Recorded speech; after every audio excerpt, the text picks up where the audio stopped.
Since I last spoke at the Republican convention 4 years ago, I've become a husband and father. And look at my daughter, and that is my why. And for those that are parents, you know exactly what I mean. I thought when I first started this, everyone wanted to be equally successful. Like, everyone had equal drive. I didn't realize that, like, motivation and, like, drive and grit and hustle was actually, like, an exceptional quality. And so then quickly I realized, like, whoa, I'm just gonna outwork everybody. We are all one under the family of God. That God does not look at us as our differences, but he looks at us in just one of two ways. Are you saved or are you unsaved? Those are the only distinctions that God cares about. We together are going to do the work to save America. You get criticized, you get called names, you get smeared, you get slandered. But then the most important question is not whether it is easy or not. It is it worth it? And the answer to that is, of course it's worth it. And that is a very profound point. It is a constitutional right that you should be able to speak, that the government should not be able to spy on us without a warrant. We agree that every human being is made in the image of God and deserves protection. Today we remember Charlie Kirk, patriot, leader, and also a friend and colleague. Charlie dedicated his life to showing America why freedom matters, why it's not just important, but absolutely necessary. His vision and passion touched millions, left a mark on that will never fade. I mean, it'll be around forever. Charlie fought every day to defend liberty. He believed in principles that the nation is about faith, family, and freedom. And he reminded us that freedom, it isn't free. It requires courage, conviction, and a willingness to fight. At Noble Gold, we were very lucky to be partners with Charlie. We started with him in 2021, and he was unique.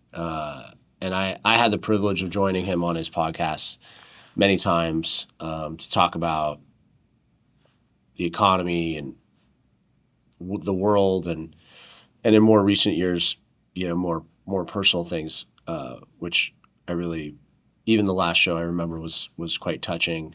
Some of the things we talked about, but I got to know him as a person, and Charlie and I shared a lot of the same principles, from protecting wealth, focusing on family, focusing on freedom.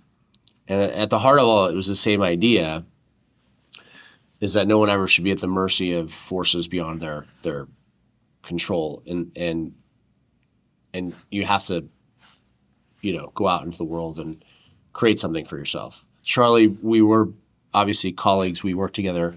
We were a sponsor of the show, but we became friends, and I became friends with many of the people on his staff, and are still friends with many of the people on the staff. And I found them to be very great people, genuine people, young, very hardworking, and they all loved the country. They all believed in the mission, and it was unique in that he was a personality and also an activist. And he believed that we could change the future. He believed in fighting for freedom, and he was driven. He was mission focused, and I think that's why we got along so well. And even early on, when we started a part of the show, in 2021, it's amazing to think that he wasn't that big of a name, but I liked his drive, I liked his work ethic, and I respected him. And so it's been very difficult the last few days, and my wife and I cried last week, and it was a sad day. And then you start to think about what he would have done, and I think he was a big believer in you have to push on, with what you're looking to do in your life. You have to continue to have those same values. So that's why I wanted to do this today, just sort of talk about some of the things that I saw, because there's a lot of things in the news that talked about him, and I want to talk about what my experience was with him. I think I just want to talk about a little bit about his character, because it's been, I think a lot of times you see things happening and you see what's happening on the news, and I want to say, from what I saw from his staff and from the people he was around, he did everything in his power to try to lift them up. He was always focused on each individual that worked there as a family. And he had quite a number of employees, which is incredible for how young he was. I think when I started with him in 2021, Turning Point had 150, 175 employees. And at the end, I think they got closer to 1,000 employees is what I was told. I definitely saw one of the buildings that they had in Phoenix, they had a few hundred employees. He was building Turning Point, and I think if you really knew from a business point of view, and I was able to see it, he really was pouring everything back into Turning Point, back into this idea of freedom. And yes, he was a business person. Yes, he wanted to make money. Yes, he wanted to feed his family. But in the bigger picture, he really did focus on the cause. The cause was the most important thing to him. Over the years, as I went there and I interviewed with him, and we sat down, and I was able to see, like, wow, this guy has really got quite an operation going here. And he was really focused on growing the show, but the show was really a way to expose Turning Point and get that out there. And he did that. And he did that in so many different ways. Some of my most recent conversations with him, I met him in Florida. Right after the election, he went and was at Mar-a-Lago. And I was really fascinated with what he was doing there, because he's not in government. He wasn't a government person. And he said, President Trump asked him to come, and he did it. And he wasn't, didn't have a technical job there, but he was in the room, and he wanted to be a part and give his insight into who he thought should be in some of the positions. And, the president had to hire thousands and thousands of positions, and Charlie was there, and his family was there, and his wife Erica was there, and their children were there. And I met him there to do an interview, and it was very brief, and you could tell he's very quick, and he loved it. He loved what he was doing. He was so passionate about it. He was so excited to be there. And I was sort of blown away that someone that's not in office was asked to come and help make such important decisions. But that's how heavily President Trump and his staff relied on him. And they knew that he was smart, and they knew that his judgment was good. So you had a 31-year-old guy in the room, helping make pretty important decisions. So that was earlier this year. Kind of going back now, kind of thinking through it a little bit, is one of the things that he always talked about with me was, he has young kids, I have young kids, was taking them to national parks. He would always encourage me. A lot of the texts would be like, you should check out this national park. You should check out this national park. And so when I would think of national parks, I would literally always think of Charlie. And it's a strange thing, but he really loved them. That's what he would do on his time off with his family, is he loved to go to these places. Not that he took much time off, because he was a really hardworking person, unbelievably hardworking. And so that shows that he loved this country. It was such a drive for him that these national parks were a pleasure for him. And he just wanted to explore more and more of the U.S. And the more I think about Charlie, and I would always think, is that he was so American. He loved this country more than anything. And, not everyone agreed with his political beliefs, but he did love this country, and he would do anything for the country. And so, over the years, his life changed. He's, had more children and evolved. And most of our conversations off air were about that. Were basically about family. And for someone that's worked with a lot of influencers and a lot of people, I found him so grounded and so humbling, in that he was even willing to talk to me about business or precious metals or investing. I mean, we had these conversations off air. Someone that was so well accomplished that didn't have that ego. And that's the thing that I was always impressed, that he was willing to listen to everybody. And take in information. And I think that's part of the reason that he was so successful in everything that he was, is that he was just able to be in the moment. And I think a lot of it had to do with his relationship with his wife, his relationship with his faith. And you could see that he was, when you were there with him, he was present in that moment. And which to me always, I told Sharon, I was always amazed that a person that was that busy, and now finding out all the relationships and all the things he was doing beyond that he was able to be present in that moment. And I think it was really a testament to him as just being, super focused, and also just being like a good person. I think the fact that he was like genuine and good, and he didn't have any, weird intentions. And so when we had these conversations, we could just strip everything apart. And he tested me on metals, because not everyone believes in precious metals. So he would ask me questions that normally people wouldn't ask me, and I love that. And I wanted to be questioned, and I wanted to dive in deep. And I never felt like he didn't just genuinely want to learn. And so I found that quite, fascinating, that even someone that was so polished and so was still looking to gather information and learn. And to go back to when he was at Mar-a-Lago, that was the thing that he told me about President Trump that made him interesting, is that he was willing to take information from people. Someone so accomplished like President Trump was willing to listen to a 31-year-old. And so I thought that was pretty remarkable. But I was amazed by what he had accomplished, and also, really learned a lot about, how to focus energy. That was the thing that I would always ask him, is how do you do it? And he would pray, and he would just really he'd always focus on getting sleep and rest.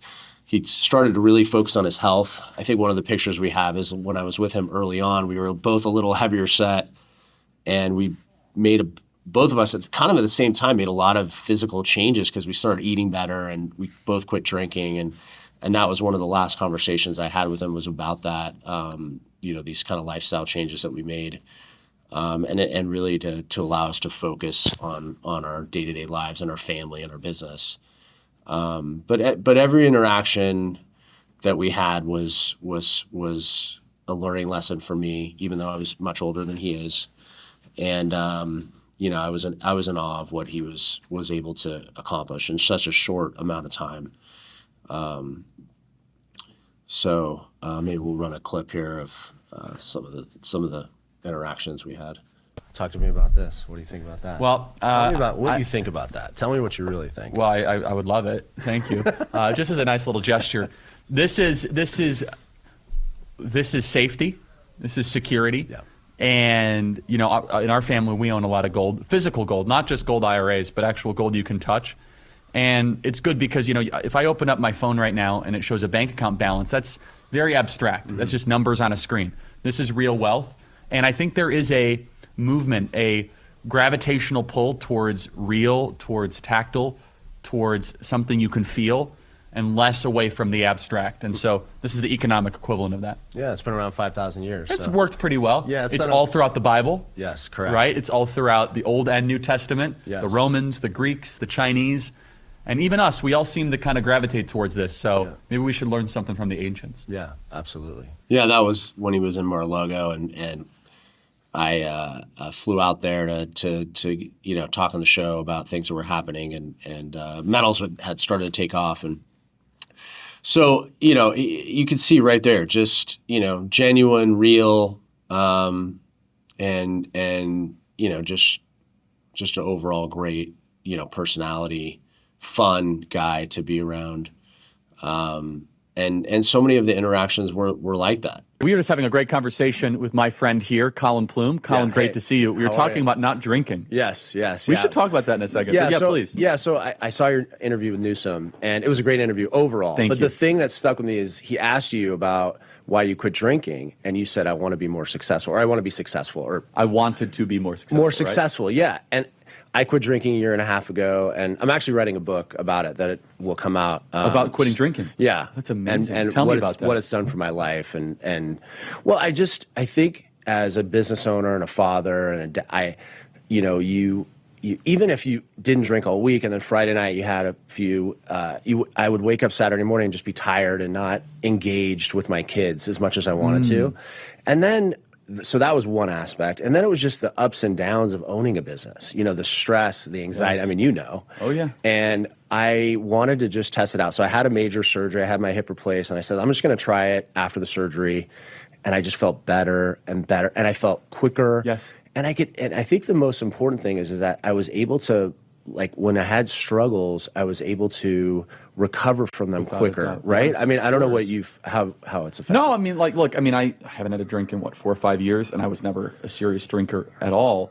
But it was one of those conscious decisions that, I wanted to be more successful. Yes. And I would go long. By the way, I would go like a year without a drink, or 9 months, right? Yeah. But I wasn't like hard stop.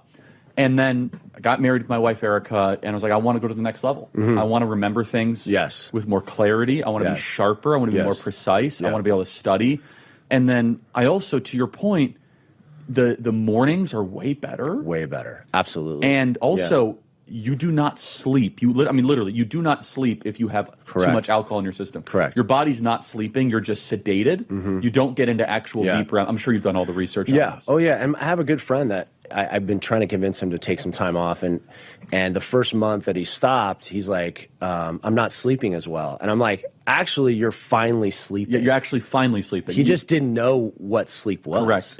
And by the way, that increases your inflammatory markers and all that. Sure. Do you think it's helped your business? 100%. Yeah, absolutely. Just, clarity, conversations, Amazing. employees, like interactions. Like I'm a pretty even keel person generally, but from time to time I would, get frustrated. Most of that's gone. Yes. Frustration with your kids is gone. I mean, it's never gone away, but it's But gone you're more down. centered. You're more present. Correct. Right? Yeah, absolutely. Yeah, it's just been a really smooth. I'd say the hardest part was the reaction from other people. People are a little taken aback by it. I don't mind as much. I just You're kinda used fight to through that. it. You're Yeah, used but that's a really so honestly, when I break it down with people, they're like, honestly, I have to drink because it would look weird if business. I would. How do you overcome that? I don't know. I just go into all the social settings like everybody else, and then I can hang out in any environment, and I just talk. It's amazing. You could still talk. I could still without communicate. The social lubricant, yeah, right? I could still do it, and I don't judge anybody. Like if they come to me and they want to 100%, ask questions yes. or whatever, but I have found a lot of people around me have slowed down just because they have seen what it's done for me and how they haven't. I haven't pushed it, but I think it's becoming more of the norm. Oh, it's becoming trendy right now. Trendy, yeah. And again, I'm not doing this to start a trend. It's just from Dennis Prager, who we should pray for, amazing man. Yes. Tucker Carlson, President Trump, to Elon barely drinks. Like he's not like I don't drink. I think he might have one drink a year. The top performing people I've ever been around, they are very against alcohol, against substances. And they'll tell you they perform better, they think clearer, they have better memory, better recall, more energy, more pace. And I will also find that some of the people that drink the most, they're hiding something, they're masking something. Sure. So it's just so amazing. Yeah, it has been. It's been extraordinary. And just like to be able to gather more information. I feel like I can just take in a lot. Without a doubt. And like if you and I have a conversation, like I want to remember more. Well, and people say, Charlie, how do you remember all this stuff? Like, first of all, I have a good memory. I work hard at it. I eat very clean, But also, I don't drink. I'm not poisoning my body. Right. And again, I don't mean to attack people that drink. Plenty of good people do, but it is poison. I mean, there is it is actual poison. Your body metabolizes it as if it is an arsenic. Yeah, 100%. Yeah, I mean, Andrew Huberman has lots of video, and I've watched It's bad them. for your skin. It's bad for your sleep. It's bad for all those things. Everything. Yes. Yeah, so that was just an off-the-cuff conversation we had during the break. We were talking about that, and we decided to bring it on the show. And he texted me after that. He was getting so many calls and emails about that topic, and I don't know. It felt so much different than what I've done. When I go on a show, it's usually just about finances and those things. But this, I think we jumped into a more personal place on the show, and it felt very natural. And unfortunately, that was the last time that I saw him on the show. We did see him one more time for an event that he threw in Phoenix for sponsors.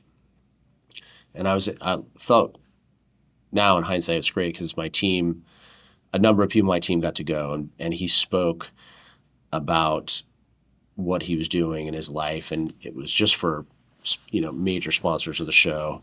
And it was this gorgeous night in Arizona, this warm night, and the sun was setting, and it's just a gorgeous, gorgeous event. And he spoke about what he was working on and his future and his plans. And he talked about that new bill where each kid is going to get $1,000 that is born here. It was something that President Trump had talked about. He was sort of allowed people to ask questions, and people asked many different questions about things that some of them probably shouldn't be discussed here. I asked a question just about him being in Mar-a-Lago, and I was just fascinated that he was there during such an important time in history, and he sort of gave us some insight into things that were happening there. But yeah, it was just a gorgeous night, and he came around and talked to everybody at every table, and I sat with some of the people on his team, like the behind the scenes people, like people that really were there for years and years. And we were just kind of blown away by this whole event. One of the guys was like, saying he couldn't believe where this all had started and like where it was today. And we were all just basking in that. And that was it. And that was actually the last time I saw him in person, unfortunately. And the event had these bags that said Charlie Kirk, these like kind of duffel bags. And I brought them home and I gave them to my kids, and I sent a video to Charlie about them playing with the bags, and they were like holding it. And he was like, "Oh, your kids are so adorable." And so we had some exchanges there, and it was just, that's the thing, is he was a larger than life person that was in the room with all the big shots, but yet at the day to day, like the only reason I texted him is because I knew that he loved kids. Like that was the reason. It wasn't like, I just thought he would enjoy that, and he did enjoy that, and he enjoyed the fact that I was a family man, and I think that's a big reason why we were connected in that way, is that we had this similar belief. And then, the last thing that I'll say is that since I've been the CEO of this company, one of the things I always focus on is like partnering with First Amendment influencers. We really built the business on that. And Charlie, at his core, was really the way that he built everything was just focusing on the First Amendment. And I have always believed in the First Amendment, and it's just tragic what has happened to him.